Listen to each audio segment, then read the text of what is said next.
नमस्कार दोस्तों। आज की क्लास में हम हिंदी के टॉप क्वेश्चन डिस्कस करेंगे विद एक्स्ट्रा फैक्ट। कुछ ऐसे प्रश्न होंगे जो कई परीक्षा में पूछे जा चुके हैं, इंपॉर्टेंट क्वेश्चन। आप लोग क्लास को ध्यान से देखिएगा। क्लास के अंत में अपना स्कोर जरूर बताना कि आपके कितने क्वेश्चन सही हुए। डेली क्लास होती है इस चैनल पर स्पेशल हिंदी की, तो आप लोग डेली क्लास को ज्वाइन कीजिए, फिर देखिए आपकी हिंदी की तैयारी कितनी बेहतर होती है। और एक क्वेश्चन आपसे पूछा जाएगा, उसका आंसर आप लोग क्लास खत्म होने के बाद कमेंट बॉक्स में दीजिएगा। चलिए शुरू करते हैं आज की क्लास। प्रश्न नंबर फर्स्ट अच्छा क्वेश्चन है। यहां से आपके 2 से 3 क्वेश्चन कंप्लीट होंगे। पहले प्रश्न को समझिए। चिदम्बरा चिदम्बरा के लिए सुमित्रा नंदन पंत को कौन सा पुरस्कार मिला था? पहली बात तो आप लोग याद रखिएगा, परीक्षा में पूछा जाता है चिदम्बरा को किसने लिखा है, लेखक पूछ लें तो आप लोग याद रखिएगा सुमित्रा नंदन पंत ने चिदम्बरा को लिखा है। और चिदम्बरा के लिए सुमित्रा नंदन पंत को ज्ञानपीठ पुरस्कार मिला था। तो सही उत्तर क्या होगा? बी करेक्ट आंसर होगा। चिदम्बरा के लिए सुमित्रा नंदन पंत को ज्ञानपीठ पुरस्कार मिला था। अब देखिएगा दूसरा क्वेश्चन पूछेंगे। दूसरा क्वेश्चन इस प्रकार से पूछा जाता है कि जो ज्ञानपीठ पुरस्कार है सुमित्रा नंदन पंत को मिला था, चिदम्बरा के लिए कब मिला था? बस आपसे पूछ सकते हैं कि सुमित्रा नंदन पंत को ज्ञानपीठ पुरस्कार कब मिला था चिदम्बरा के लिए। तो आप लोग याद रखिएगा 1968 में, 1968 में। इसके साथ ही आप लोग याद रखिए ज्ञानपीठ पुरस्कार प्राप्त करने वाले पहले हिंदी साहित्यकार हैं सुमित्रा नंदन पंत। ये भी इंपॉर्टेंट है, पूछा जाता है, तो सभी लोग याद रखिएगा सुमित्रा नंदन पंत ज्ञानपीठ पुरस्कार प्राप्त करने वाले पहले हिंदी साहित्यकार हैं। बहुत अच्छे, बी करेक्ट आंसर होगा। आगे बढ़ते हैं। प्रश्न नंबर 2, दही का तत्सम क्या होता है? पहली बात तो आप लोग याद रखिएगा, पूछ सकते हैं दही कैसा शब्द है, इंपॉर्टेंट है, पूछा जाता है दही कैसा शब्द है। तो आप लोग याद रखिएगा दही एक तद्भव शब्द है। दही क्या है? एक तद्भव शब्द है। दही का तत्सम होता है दधि, बी करेक्ट आंसर होगा। दही का तत्सम होता है दधि, बी करेक्ट आंसर होगा। आगे बढ़ते हैं। प्रश्न नंबर 3 इंपॉर्टेंट क्वेश्चन है, बहुत सी परीक्षाओं में बिल्कुल इसी प्रकार से पूछा जा चुका है, आपके भी एग्जाम में पूछा जा सकता है। पहले प्रश्न को समझिएगा। दुपट्टा में कौन सा समूह है, सॉरी कौन सा समास है? एक शब्द आपको दिया गया है दुपट्टा, इसमें पूछा गया है कौन सा समास है? द्विगु समास, द्वंद्व समास, तत्पुरुष समास या फिर बहुव्रीहि समास। इस प्रकार से ऑप्शन है। अब देखिएगा दुपट्टा दो पट्टों का समूह। दुपट्टा क्या है? दो पट्टों का समूह। तो ए करेक्ट आंसर होगा द्विगु समास है। कैसे पता किया? द्विगु समास में क्या होता है, जो पहला पद होता है संख्यावाचक होता है। द्विगु समास में क्या होता है? पहला पद संख्यावाचक होता है। दुपट्टा दो पट्टों का समूह, तो इसमें कौन सा समास है? द्विगु समास है। ऐसे हम लोग पता करते हैं। तो सही उत्तर क्या होगा? ए करेक्ट आंसर होगा द्विगु समास। आगे बढ़ते हैं। प्रश्न नंबर 4, कान भरना मुहावरे का सही अर्थ क्या होता है? मुहावरे संबंधित क्वेश्चन पूछे जाते हैं परीक्षा में, ये भी इंपॉर्टेंट टॉपिक है। मुहावरा आपको दिया गया है कान भरना, मुहावरे का सही अर्थ क्या होता है? बहरा होना, चुगली करना, दीक्षित करना या सचेत करना। इस प्रकार से ऑप्शन हैं। अगर कोई क्वेश्चन आपको नहीं आता है उसे तुरंत नोट डाउन कीजिएगा, फिर जब टाइम मिले तो उन प्रश्नों को रिवाइज कीजिए, जिससे आपकी हिंदी की तैयारी और बेहतर होगी।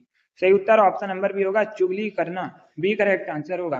कान भरना मुहावरे का सही अर्थ होता है चुगली करना, option number B correct answer है। प्रश्न नंबर 5, ये जो प्रश्न है होमवर्क के लिए क्वेश्चन है, इसका आंसर आप लोग क्लास खत्म होने के बाद कमेंट बॉक्स में दीजिएगा। इंपॉर्टेंट क्वेश्चन है, पहले प्रश्न को समझिए। सूरसागर की रचना किस भाषा में हुई है? एक तो ये इंपॉर्टेंट क्वेश्चन है, पूछ सकते हैं सूरसागर को किसने लिखा है? तो आप लोग याद रखिएगा सूरदास ने।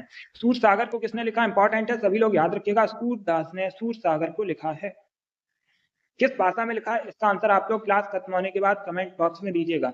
अवधी, ब्रज भाषा, मैथिली या फिर भोजपुरी। इस प्रकार से 4 ऑप्शन दिए गए हैं, तो सभी इसका आंसर क्लास खत्म होने के बाद कमेंट बॉक्स में दीजिए। चलिए आगे बढ़ते हैं। प्रश्न नंबर 6 साहित्य से संबंधित क्वेश्चन है। साकेत महाकाव्य के रचयिता कौन है?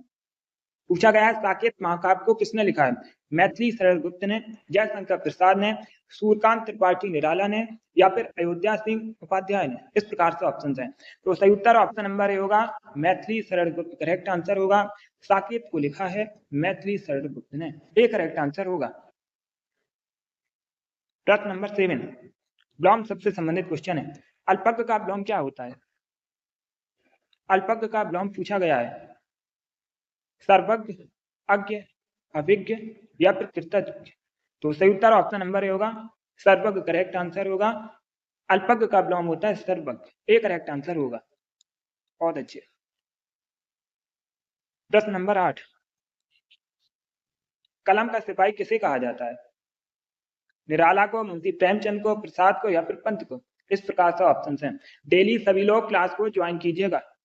डेली हिंदी के नए क्वेश्चन डिस्कस करते हैं। ये सभी इंपॉर्टेंट क्वेश्चन होते हैं। इसी प्रकार के क्वेश्चन परीक्षा में पूछे जाते हैं, तो क्लास को आप लोग डेली ध्यान से देखिएगा। बहुत अच्छे। बी करेक्ट आंसर होगा, मुंशी प्रेमचंद करेक्ट आंसर होगा। कलम का सिपाही मुंशी प्रेमचंद को कहा जाता है, ए करेक्ट आंसर होगा। प्रश्न नंबर 9 फिर से साहित्य से संबंधित क्वेश्चन है। प्रेम सागर के रचनाकार कौन है? निम्न में से किसने प्रेम सागर को लिखा है? सदन मिश्र ने, लल्लू लाल ने, ईसा अल्लाह खान ने या फिर मुंशी प्रेमचंद ने। इस प्रकार से ऑप्शन है। तो बी करेक्ट आंसर होगा, लल्लू लाल करेक्ट आंसर होगा। प्रेम सागर के रचनाकार हैं Lallu Lal. Option number B correct answer होगा। क्वेश्चन नंबर 10 यह प्रश्न कई परीक्षाओं में पूछा जा चुका है। उपसर्ग से संबंधित क्वेश्चन इंपॉर्टेंट है। कई परीक्षाओं में बिल्कुल इसी प्रकार से यह प्रश्न पूछा जा चुका है। निर्वासित शब्द में कौन सा उपसर्ग है? क्लास के अंत में अपना स्कोर जरूर बताना कि आपके कितने सही प्रश्न हुए। और एक जो प्रश्न है होमवर्क के लिए, उसका आंसर भी आप लोग कमेंट बॉक्स में बताइएगा। सी करेक्ट आंसर होगा इसका। प्रश्न नंबर 11 पर्यायवाची संबंधित क्वेश्चन है। में से पुष्प का पर्यायवाची शब्द कौन नहीं है? बहुत अच्छे। तो सी करेक्ट आंसर होगा, नहीं पूछा गया है। बाकी ऑप्शन को आप लोग याद रखिएगा, इंपॉर्टेंट है परीक्षा की दृष्टि से।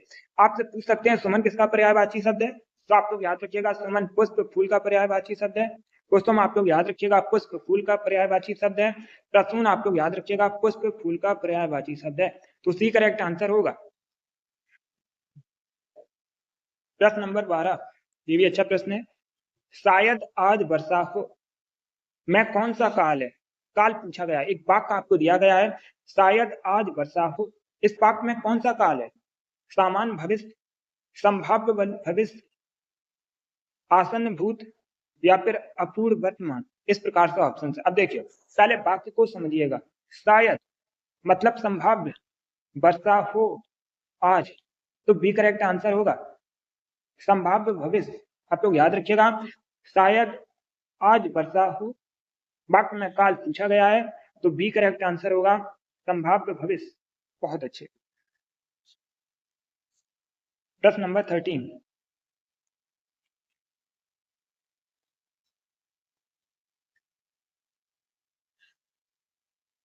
इंदिवर किसका पर्यायवाची शब्द है? निम्न में से किसका पर्यायवाची शब्द है इंदिवर? गुलाब, नीलकमल, कुमुद या फिर चमेली। तो बी करेक्ट आंसर होगा, नीलकमल करेक्ट आंसर होगा। जो इंदिवर है नीलकमल का पर्यायवाची होता है, बी करेक्ट आंसर होगा। प्रश्न नंबर 14 उन्मूलन का विलोम क्या होता है? चार ऑप्शन दिए गए हैं, अमूलन, रोपण, सरोपण या फिर विनाश। इस प्रकार से ऑप्शन हैं। विलोम शब्द पूछा गया है। उन्मूलन का विलोम होता है रोपण, बी करेक्ट आंसर होगा। उन्मूलन का विलोम होता है रोपण। प्रश्न नंबर 15 क्वेश्चन नंबर 15 इत्यादि शब्द में कौन सी संधि है? इत्यादि शब्द में संधि पूछी गई है, दीर्घ संधि, यड़ संधि, गुण संधि या वृद्धि संधि। तो बी करेक्ट आंसर होगा, यड़ संधि करेक्ट आंसर होगा। इत्यादि शब्द में यड़ संधि है, बी करेक्ट आंसर होगा। प्रश्न नंबर 16 कामायनी में कुल कितने सर्ग हैं? ये अच्छा क्वेश्चन है, थोड़ा सा कठिन क्वेश्चन है। कामायनी में सर्ग पूछे गए हैं। पहले तो इंपॉर्टेंट क्वेश्चन यही है, पूछ सकते हैं आपसे कामायनी को किसने लिखा है? तो आप लोग याद रखिएगा जयशंकर प्रसाद की रचना है। जयशंकर प्रसाद के द्वारा लिखा गया है कामायनी, और कामायनी में कुल 15 सर्ग हैं। तो बी करेक्ट आंसर होगा। कामायनी में कितने सर्ग हैं? 15 सर्ग हैं। इसके लेखक कौन है? तो आप लोग याद रखिएगा किसके द्वारा लिखा गया है। तो सभी लोग याद रखिएगा, जयशंकर प्रसाद ने लिखा है। प्रश्न नंबर 17, प्रत्यक्ष का विलोम क्या होता है? प्रत्यक्ष का विलोम पूछा गया है। अप्रत्यक्ष, परोक्ष, मुखर या फिर विपक्ष। तो सबसे सही उत्तर बी होगा, परोक्ष करेक्ट आंसर होगा। प्रत्यक्ष का विलोम होता है परोक्ष, बी करेक्ट आंसर होगा। प्रश्न नंबर 18, जो युद्ध में स्थिर रहता है उसे क्या कहते हैं? उसके लिए एक शब्द क्या होता है? वाक्यांश के लिए एक शब्द आपको बताना है। जो युद्ध में स्थिर रहता है उसे क्या कहा जाता है? युद्ध स्थिर, युधिष्ठिर, अश्वत्थामा या फिर अर्जुन। तो बी करेक्ट आंसर होगा, युधिष्ठिर करेक्ट आंसर होगा। जो युद्ध में स्थिर रहता है उसे कहते हैं युधिष्ठिर, बी करेक्ट आंसर होगा। प्रश्न नंबर 19, पुरस्कार कहानी के लेखक कौन है? पुरस्कार कहानी को किसने लिखा है? मुंशी प्रेमचंद ने, जयशंकर प्रसाद ने, यशपाल ने या फिर अज्ञेय ने। तो बी करेक्ट आंसर होगा। पुरस्कार को लिखा है जयशंकर प्रसाद ने। आंसू, कामायनी, ममता, आंधी, इन सभी को लिखा है जयशंकर प्रसाद ने। याद रखिएगा, आंसू, कामायनी, ममता, आंधी और पुरस्कार। तो बी करेक्ट आंसर होगा। प्रश्न नंबर 20, अद्भुत रस का स्थायी भाव क्या है? विस्मय, भय, उत्साह या फिर निर्वेद। बहुत अच्छे, ए करेक्ट आंसर होगा, विस्मय करेक्ट आंसर होगा। अद्भुत रस का जो स्थायी भाव है विस्मय होता है। तो option number A correct answer होगा। बहुत अच्छे दोस्तों। चलिए दोस्तों, आज की क्लास में हमने हिंदी के 20 टॉप के क्वेश्चन डिस्कस किए। आई होप आप सभी को ये प्रश्न समझ आए होंगे। तो क्लास को लाइक कीजिए, शेयर कीजिएगा। चैनल पर नए हैं, चैनल को सब्सक्राइब कीजिए, वाल आइकन को प्रेस कीजिएगा ताकि सभी नोटिफिकेशन आप तक पहुंच सकें। ये वाली डेली क्लास होती है इस चैनल पर, तो आप लोग डेली क्लास को ज्वाइन कीजिए, फिर देखिए आपकी हिंदी की तैयारी कितनी बेहतर होती है। सभी लोग डेली क्लास को ज्वाइन कीजिएगा। एंड जो एक क्वेश्चन आपसे पूछा गया है होमवर्क के लिए, उसका आंसर आप लोग जरूर दीजिएगा। और हाँ, अपना स्कोर जरूर बताना कि आपके 20 में से कितने क्वेश्चन सही हुए। क्लास मतलब पहली बार देख रहे हो, चैनल पर नए हो, तो चैनल को सब्सक्राइब कर लीजिए, बेल आइकन को प्रेस कर लीजिएगा ताकि सभी नोटिफिकेशन आप तक पहुंच सकें।